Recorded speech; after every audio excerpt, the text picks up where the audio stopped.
Olá, eu sou o Thales, esse é o Ginecologicamente Falando, podcast do Departamento de Ginecologia e Obstetrícia da Universidade Federal de Pelotas.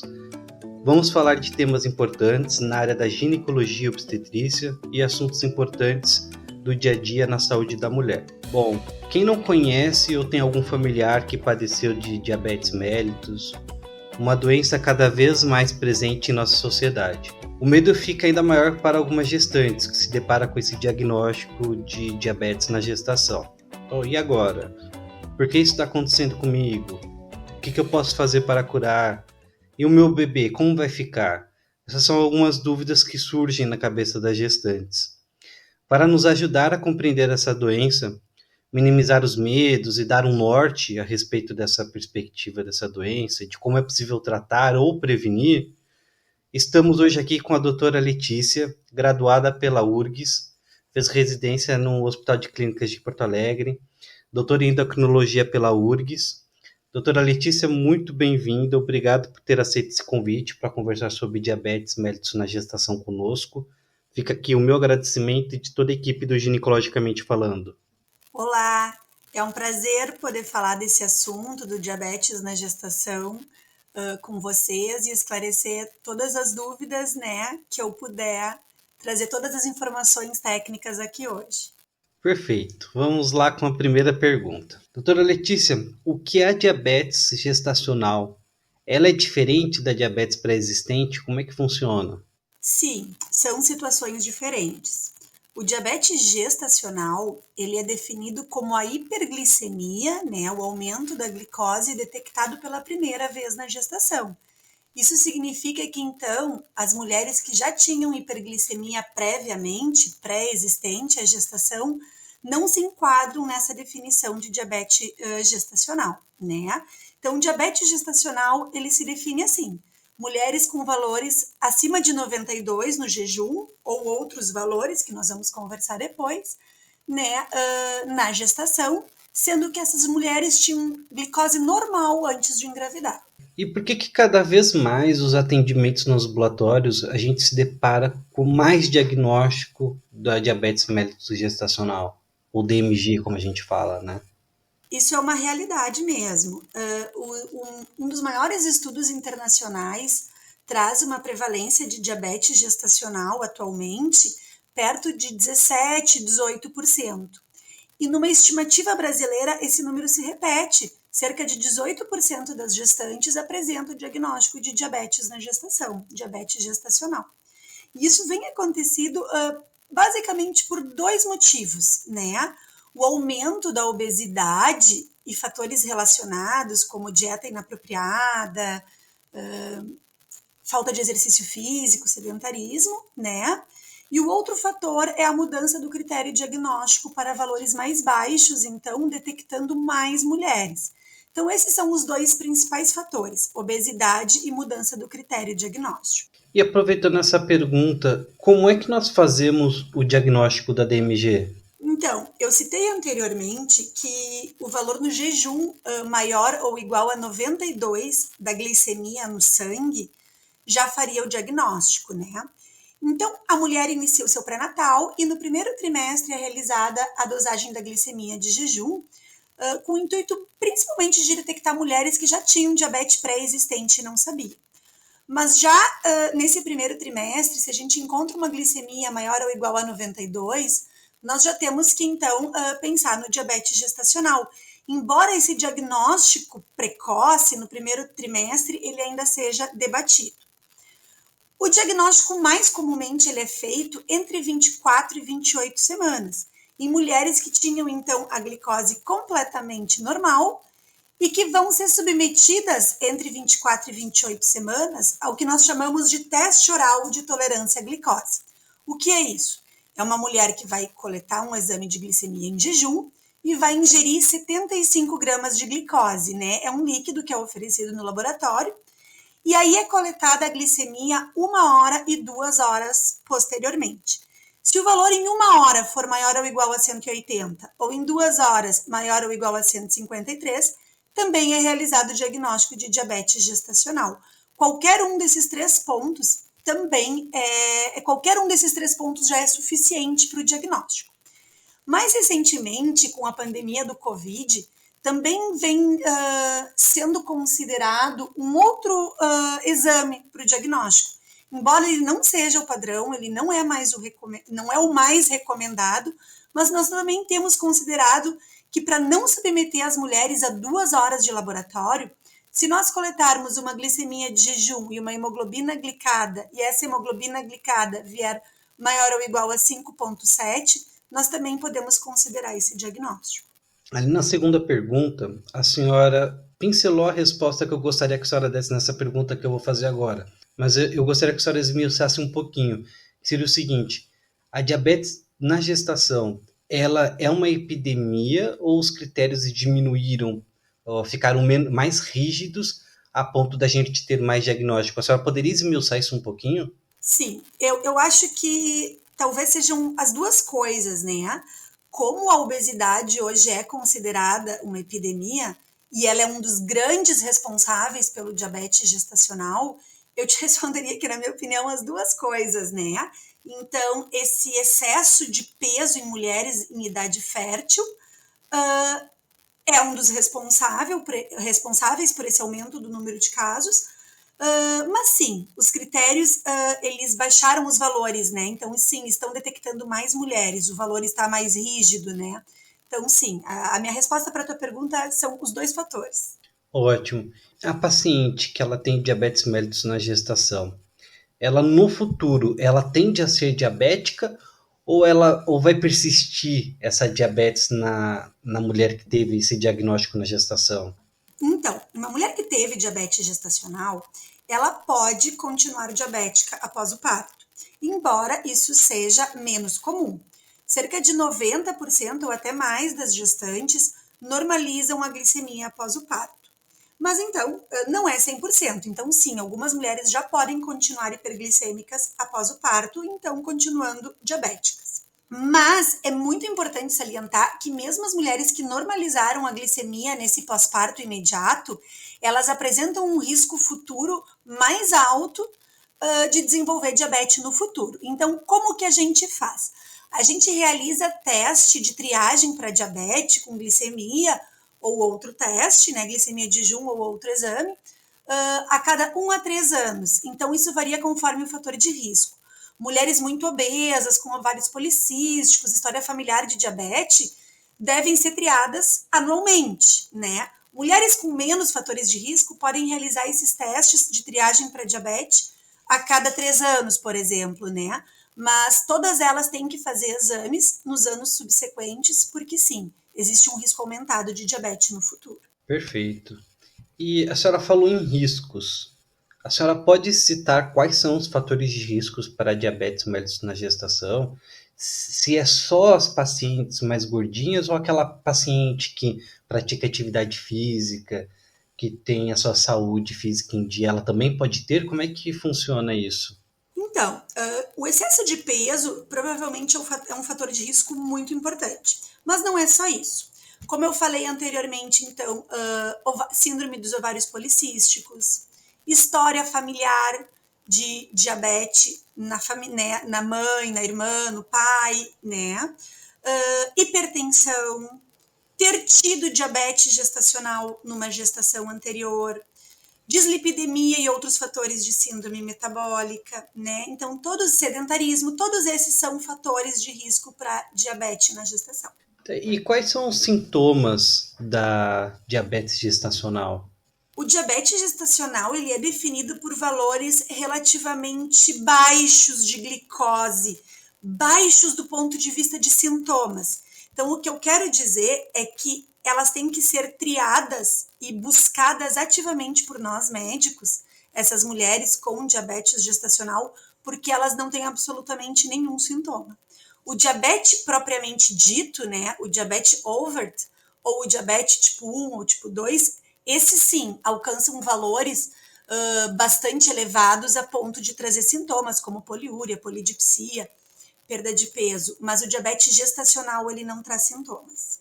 Ótimo. Essa doença, ela traz riscos, a senhora disse que ela não tem sintomas para gestante, e ela traz riscos para o bebê? Então, embora seja uma situação sem sintomas de alarme, ela vai trazer riscos tanto para a mãe quanto para o bebê.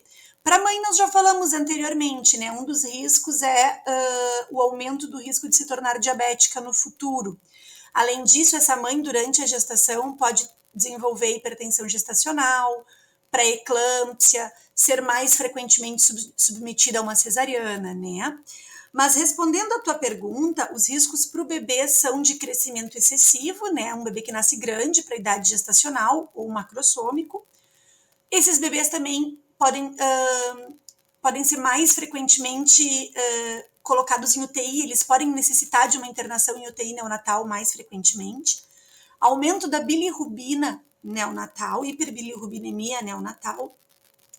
Hipoglicemia ao nascer, né, queda dos níveis de açúcar ao bebê, e no longo prematuridade, já ia me esquecendo da prematuridade, que é um risco importante também, e no longo prazo, muito importante, esse bebê, ele tá com mais risco de se tornar também um bebê obeso, um bebê com diabetes e hipertensão, né, então não é só na questão da gestação e do parto, que esse bebê tem riscos no longo prazo também. Certo. Voltando ali para o início das questões, a gente falou ali da questão do 92, o valor da glicemia 92 ou mais, a paciente vai, lá em semestres mais adiante, vai fazer o exame do TOTG. Essa paciente que ela se depara com o diagnóstico, o próximo passo, ela vai precisar de nutricionista, essa paciente precisa praticar atividade física, ela vai ter que fazer aquele controle da glicemia todo dia, como é que é? O primeiro passo para o manejo, ele é a mudança do estilo de vida. E aqui nós nos encaixamos em 3 questões. Controle do ganho de peso, então essa gestante não pode ter um ganho de peso excessivo. Dieta e atividade física.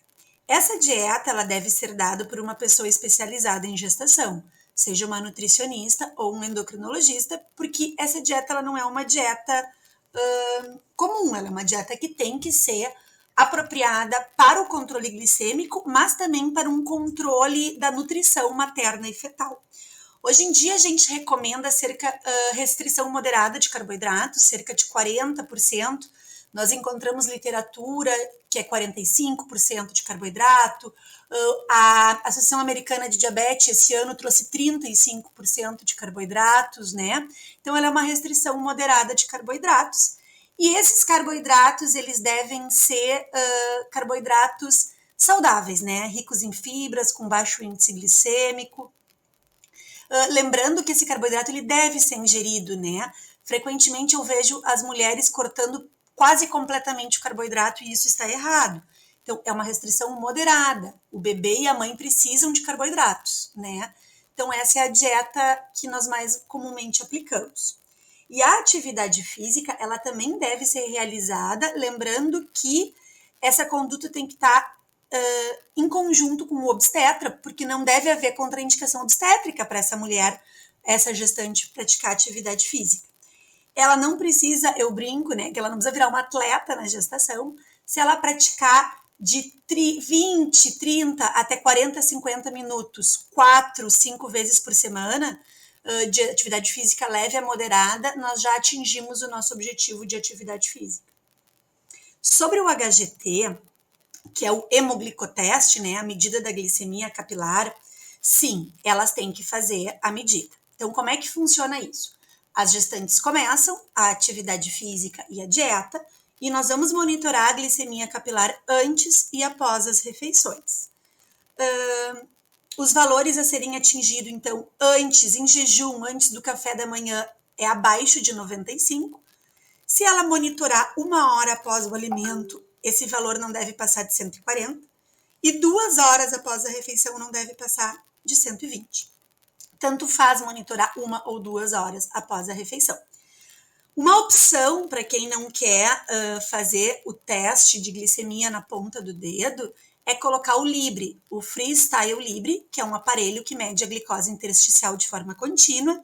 Ele funciona como um adesivo colocado ali na região do tríceps, que mede a glicose intersticial. E ele, então, a gente passa por ali o celular ou um aparelhinho leitor, né? celulares apropriados ou um aparelho leitor e ele consegue ler de forma contínua. Então, é uma alternativa ao hemoglicoteste, né, ao HGT.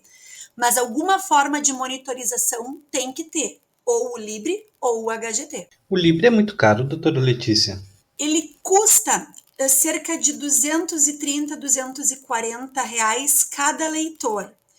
Esse leitor ele tem uma durabilidade de cerca de 14 dias, né? Então, ele vai, por mês, a paciente acaba gastando cerca de R$500. É um valor considerável. A questão da fita, né, do hemoglicoteste. As pacientes que vão fazer ele são aquelas pacientes que não conseguiram diminuir a glicemia com a mudança do estilo de vida? Na verdade, todas as gestantes têm que monitorar com as fitas e o hemoglicoteste, todas as gestantes com diabetes, né, gestacional ou diabetes pré-existente, para a gente, ou com as fitas ou com o Libre, para a gente entender se elas estão atingindo as metas glicêmicas desejadas ou se elas não estão acima da meta, né? Aí, se elas não estão acima da meta, nós vamos precisar de medidas farmacológicas. É a minha próxima pergunta. Quais são os medicamentos necessários, quando necessário, para tratar a diabetes mellitus gestacional? Então, quando a gente não atinge esses alvos glicêmicos, que são, então, 95 ou menos no jejum, 140 em 1 hora ou 120 em 2 horas, né? Sendo os valores máximos aceitáveis. Quando elas não atingem esses alvos, nós temos que começar o tratamento farmacológico, sendo que a insulina é o padrão ouro considerado hoje, sejam as insulinas humanas, NPH irregular, ou alguns análogos de insulina que já são liberados para esse uso. Análogo longo é a insulina detemir, e análogos ultra rápidos como a Lispro e a Asparte. A insulina glargina, ela pode ser utilizada, mas ela ainda não é altamente recomendada por falta de ensaios clínicos, certo? Os outros análogos, eles ainda não são recomendados para gestantes.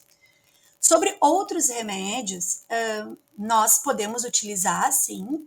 Eles não são considerados primeira opção, mas eles têm um papel no tratamento do diabetes na gestação, principalmente para aquelas gestantes que não aceitam utilizar insulina, ou não conseguem, ou têm medo, ou não tem uma capacidade de utilizar esse tratamento injetável, né? Então, a gente pode utilizar, e o tratamento que a gente usa com fármaco oral, então, é o Glifage, né? A metformina. E a senhora, em uma outra pergunta, a senhora falou sobre a questão dos bebês, né, das gestantes diabéticas, que eles ficam grandes. Isso é perigoso. Por que eles ficam grandes? A macrosomia. A mãe produzindo, então, né, passando para o bebê um excesso de glicose, faz com que o bebê produza muita insulina para combater essa glicose que está sendo recebida. E no momento que o bebê produz muita insulina, esse hiperinsulinismo fetal, ele é o responsável pelo excesso de crescimento fetal e macrosomia. E sim, ele pode ter riscos, né? Quanto mais macrossômico, quanto mais elevado esse peso para a idade gestacional, maior o risco desse bebê ter complicações no parto, hipoglicemia neonatal, precisar de UTI e até mesmo os riscos a longo prazo que a gente já citou anteriormente. E o líquido amniótico? Por vezes, assim, em algumas consultas eu observei falando sobre a questão do oligodrâmio, polidrâmio. Como é que funciona isso? Sim, o excesso de líquido amniótico, né, o polidrâmio, é uma das complicações do diabetes gestacional também, e do diabetes, né, do diabetes em si, não só do diabetes gestacional, mas do diabetes pré-existente também. E ele também é um marcador de não controle da glicemia e de hiperinsulinismo. Então, não é só o peso fetal, né, a circunferência do abdômen fetal que a gente usa para marcar esse hiperinsulinismo e esse descontrole do diabetes. A gente também, o polidrâmino também reflete isso, e nós também realizamos um ecocardiograma do feto, né? Uma ecografia do coração fetal em torno de 32, 33 semanas. E se o septo interventricular do coração fetal está espessado, aumentado, também é um marcador. Então, existem outros marcadores além da circunferência do abdômen do feto para nos dizer que está havendo, né, um diabetes não adequadamente tratado. E qual o valor que se usa em relação à circunferência abdominal para dizer, esse bebê ele está macrossômico? Qual é o ponto de corte? Ele é um valor adaptado para a idade gestacional, então não tem um número, né? O que a gente usa é um percentil 75 para aquela idade gestacional. Então, as médicas, os médicos e as médicas que fazem a ecografia obstétrica, eles vão nos dar o valor da circunferência e a idade gestacional que o bebê se encontra. E muitos médicos ultrassonografistas já nos dão direto o percentil, senão a gente olha em tabelas apropriadas. Se o abdômen fetal, então, está acima de 75%, significa é um sinal de hiperinsulinismo fetal. É necessário, nos casos da diabetes gestacional, antecipar o nascimento do bebê? Ou a gente pode esperar aquelas 39 semanas, ou o bebê resolver nascer? Então, diabetes mellito gestacional leve, tratado apenas com dieta e atividade física, não tem absolutamente nenhuma necessidade, e que está fluindo bem, sem nenhuma complicação materna ou fetal, não tem necessidade de antecipar o nascimento do bebê. O momento do parto, a idade gestacional para o parto, ele é uma definição muito mais obstétrica, né, do que endocrinológica. Então, são os obstetras que definem. E são vários fatores envolvidos. Se a mãe está com hipertensão, com pré-eclâmpsia, o peso fetal, o sofrimento fetal, né? Então, tudo isso são indicativos. Se a mãe está sendo tratada só com dieta, é um fator que nos leva a postergar mais o parto. São mães que precisam de altas doses de insulina, nós já abrimos o olho para não deixar a gestação se prolongar tanto, a questão da macrossomia, que eu já falei. Então, na verdade, são diversos fatores que entram aqui na nossa decisão da idade gestacional. Mas o diabetes gestacional, por si só, ele não define a antecipação do parto. É interessante porque a resposta da senhora, porque por diversas vezes na maternidade eu já recebi pacientes dizendo, olha, eu tenho diabetes gestacional, estou com 39 semanas e precisa interromper a gestação. Elas já chegam com isso, né? Daí é interessante essa resposta da senhora para que todas as pessoas possam ouvir e entender um pouquinho a respeito sobre isso. Sim, exatamente. Existe um conceito já na população também, né? Que quem tem diabetes, o filho tem que nascer antes. Mas não é bem assim, existem casos e casos. E a diabetes, ela influencia na questão da via de parto, se vai ser um parto normal, se vai ser um parto cesárea? Novamente, a via de parto ela é uma decisão do médico obstetra. Mas o diabetes na gestação, ele acaba influenciando a via de parto pelas complicações, né? Então, por exemplo, a questão do peso fetal. Então, muitas vezes um bebê grande, ele vai precisar da cesariana. E existem pesos definidores nas diretrizes, né? Então, isso não é uma coisa tão subjetiva. Conforme o peso fetal, há indicação obstétrica de parto cesáreo, sim, né? Então, de novo, não é simplesmente ter diabetes que vai indicar uma cesariana. Uma mulher com diabetes na gestação pode fazer um parto normal, um parto vaginal. Mas são outros os fatores que vão levar a essa decisão. Certo. Na primeira resposta, a senhora falou ali que é diferente a paciente que já tem diabetes e engravidou da paciente que adquiriu a diabetes durante a gestação. A senhora poderia falar um pouquinho ali como é que é conduzido a paciente que já tem diabetes e engravidou, como é que fazer um apanhado geral sobre isso? Certo. Então, sobre o diabetes pré-existente, o primeiro item científico que eu tenho que ressaltar aqui é que essas mulheres deveriam, antes de engravidar, ter toda uma preparação, atingir uma hemoglobina glicada abaixo de 6,5%, se possível até abaixo de 6%. Essas mulheres deveriam ter um controle do peso, fazer dieta, emagrecimento, atividade física. Essas mulheres têm que tomar ácido fólico. Essas mulheres deveriam fazer triagem das complicações crônicas antes de engravidar, como nefropatia e retinopatia, e em casos selecionados até mesmo de cardiopatia. né? Então, as mulheres com diabetes pré-existente, nós temos que começar os cuidados antes de engravidar. Na verdade, todas as mulheres, né, deveriam ter esses cuidados, mas aqui eu ressalto fortemente isso para as diabéticas, porque o diabetes com descontrole no primeiro trimestre, ele pode trazer malformações, né, a malformação fetal. Então, elas já deveriam engravidar com um bom controle. Mulheres que usam antidiabéticos orais ou outros fármacos que não insulina, deveriam trocar, então, para insulina. A metformina pode ou não ser mantida, isso tem que ser conversado com cada gestante, individualizar a situação. Isso sobre o tratamento, né? E voltando na questão das complicações crônicas, então, uma vez que elas engravidam, nós temos que cuidar muito do olho, do rim e, em alguns casos selecionados, do coração. Então, nós temos que solicitar avaliação oftalmológica uma vez por trimestre e também no puerpério, e avaliar a questão renal, né? Mulheres com fatores de risco cardiovascular ou idade superior a 35 anos também tem que fazer eletrocardiograma. Uma outra coisa que difere das diabéticas gestacionais é o uso de AS, né? Então, mulheres com diabetes pré-existente é recomendado o uso de aspirina infantil a partir de 12 semanas aproximadamente, que é mantida até próximo ao parto, certo? Uma vez que o bebê nasce, as doses de insulina são reduzidas em torno de 1/3, assim, porque no momento que sai a placenta, a resistência insulínica também diminui e nós precisamos diminuir o tratamento farmacológico. Então, tu podes ver que existem diversas peculiaridades, né?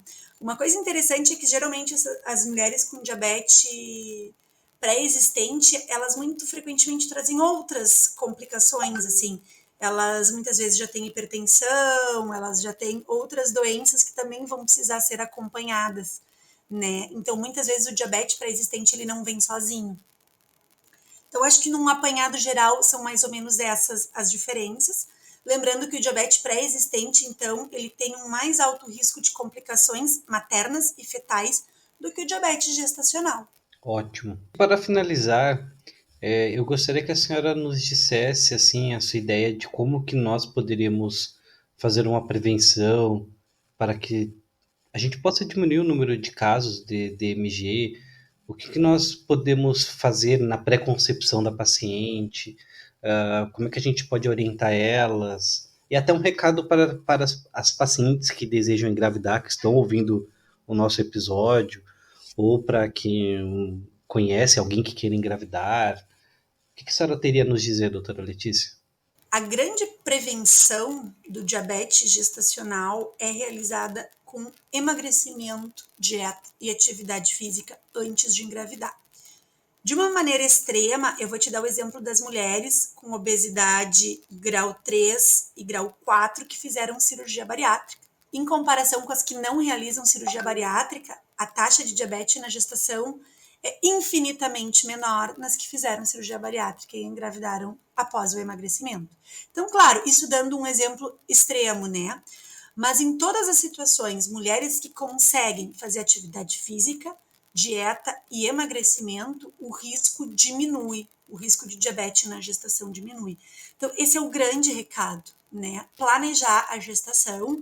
Sim, podemos usar métodos anticoncepcionais para adiar essa gestação e possibilitar um emagrecimento, uma mudança de estilo de vida antes da gestação. Sim, isso é possível e é altamente recomendado. Perfeito, uma baita conversa bem esclarecedora a respeito da diabetes mellitus na gestação. Eu finalizo por aqui as minhas perguntas. Agradeço imensamente a senhora ter tirado um tempinho da senhora para nos acolher com tanto conhecimento. E deixo aqui mais uma vez o meu agradecimento em nome da equipe, do professor Bica, pela senhora estar aqui conosco. Eu que agradeço a possibilidade, a oportunidade de conversar um pouco com vocês e poder esclarecer todas essas questões. Então tá, obrigado pessoal, nos vemos na próxima terça com outro episódio. Boa noite.